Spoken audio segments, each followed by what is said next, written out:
So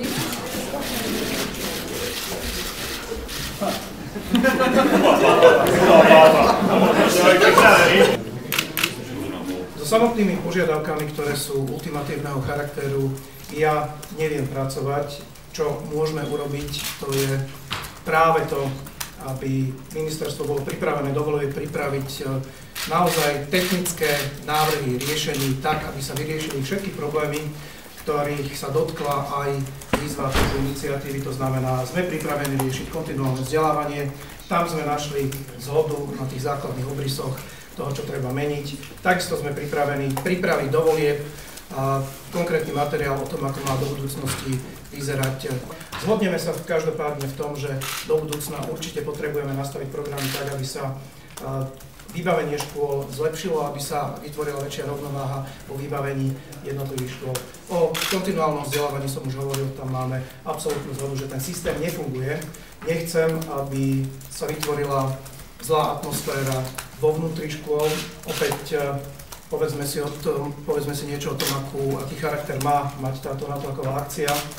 Nechcem, aby dochádzalo k tomu, že z 50-členného kolektívu jeden alebo dvaja učitelia neprídu do práce a budú to deklarovať ako štrajk. Už teraz je na školách naozaj pomerne napätá atmosféra. Myslím si, že toto by tú atmosféru len zhoršilo.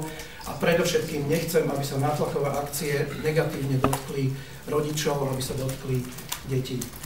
Jednoducho potrebujeme jasnú politickú garanciu, že do školstva pôjde viac prostriedkov, že pôjde viac prostriedkov na platy učiteľov a potrebujeme to vyriešiť takouto politickou garanciou, ktorá bude 4 roky platná a bude sa môcť každý rok odpočtovať. Z nášho pohľadu nedošlo k žiadnej zmene po týchto rokovaniach. V podstate sme si len nejako vyjasnili pozície, ozrejmili tie body tých požiadaviek. A situácia je naozaj vážna, pretože to číslo zapojených škôl a učiteľov narastá a veríme, že do pondelka sa ešte zvýši a takisto sa môže zvyšovať aj v priebehu týždňa. My sme otvorení ďalším rokovaniam a stále dúfame, že je možnosť to zvrátiť, ale keďže momentálne situácia sa nezmenila z nášho pohľadu a zrejme sa ani nezmení, do pondelka sme pripravení vstúpiť do ostrého neobmedzeného štrajku. Bude prebiehať riadny výchovno-vzdelávací proces a my si myslíme, že je naozaj škoda každého dňa. Naším cieľom nie je štrajk, štrajk je len prostriedok, aby sme dosiahli požiadavky, ktoré učitelia vytrvalo kladú na stôl, upozorňujú vládu od roku 2011. Ja preto nevnímam celkom šťastne vyjadrenia, že ide o nejaké ultimátum alebo ultimatívne požiadavky. My z našej strany veľmi zodpovedne vieme povedať, že sme vyčerpali od roku 2011 ako učitelia všetky možné iné formy, ako vládu upozorniť na neudržateľnosť jednak platového ohodnotenia pedagogických zamestnancov a jednak na to, že do škôl naozaj ide málo prostriedkov. Keďže vzhľadom na to, že sme vyčerpali všetky tieto možnosti, vzhľadom na to, že sme upozorňovali vládu na to, že tá frustrácia sa rastie, tak nemožno hovoriť o nejakom ultimáte. Nevidíme v súčasnej situácii žiadne iné riešenie, ako siahnuť tým najkrajnejším a najtvrdším nátlakovým akciám, aby sa niečo zmenilo. Vyhlásili sme neobmedzený štrajk, alebo respektíve vyhlásime od pondelka 25. januára a neobmedzený je neobmedzený, takže my tu nekalkulujeme s nejakými dňami. Budeme sa práve že snažiť získavať podporu ďalších kolegov, oslovovať ďalšie školy a mobilizovať ďalších učiteľov. Nie je to možné, technicky sa to nedá.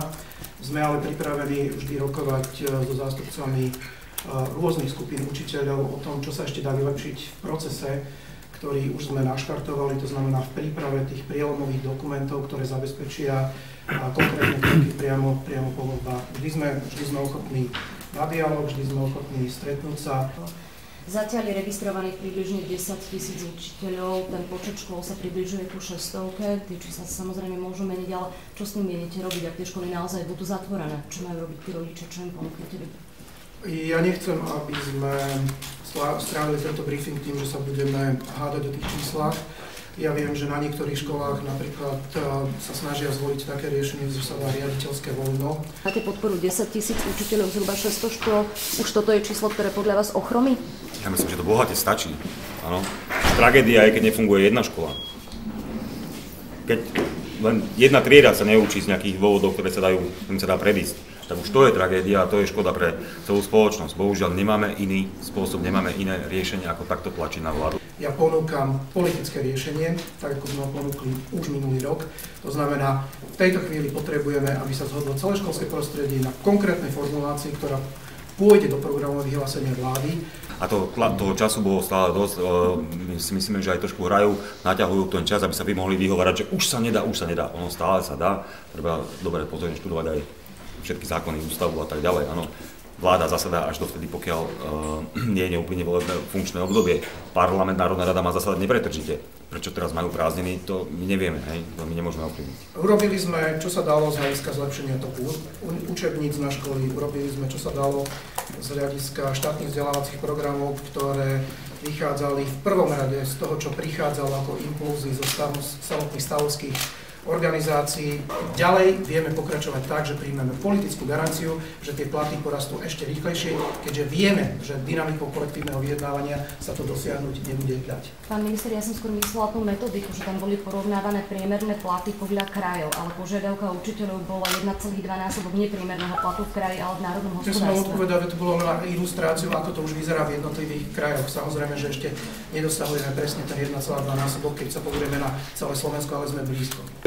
Predstavujeme si tento štrajk ako veľmi aktívny štrajk, kde nielen, že sa budeme snažiť nejako verejne prospešne pri pomoci vlastnej spoločnosti, ale budeme vyzývať kolegov, aby naďalej aktívne chodili po školách, oslovovali kolegov a snažili sa zapojiť čo najviac škôl a čo najviac kolegov. Je toto naozaj celospoločenský problém. Netýka sa to len školstva, týka sa to aj zdravotníctva. Je tu veľa systémových problémov, ktoré sa tu dlhodobo neriešia. A tieto problémy sú kontinuálne. My niekoľko rokov neustále upozorňujeme na tie problémy. My predsa nemôžeme každý týždeň robiť nejakú výzvu a nemôžeme každý deň dávať vyhlásenie o tom, aké sú problémy, keď to robíme 4 a viac rokov. A jedného dňa proste tá frustrácia učiteľov dospela do takého bodu, že prestali dôverovať celému tomu systému, prestali dôverovať politikom, vládam, nielen tejto, ale všetkým, že by mohlo prísť nejakej zmene. A teraz má tá vláda, aj tí politici šancu tú dôveru opäť získať, pretože medzi učiteľmi naozaj panuje taký názor, že nedôverujú, že sa to zmení po voľbách, pred voľbami, neveria memorandám, neveria programovým vyhláseniam, veria naozaj reálnym garanciám. Teraz má šancu vláda aj politici si získať späť tú dôveru, stále tá šanca tu je. A takisto má šancu aj tá verejnosť uvidieť, že je tu reálny záujem meniť situáciu v školstve.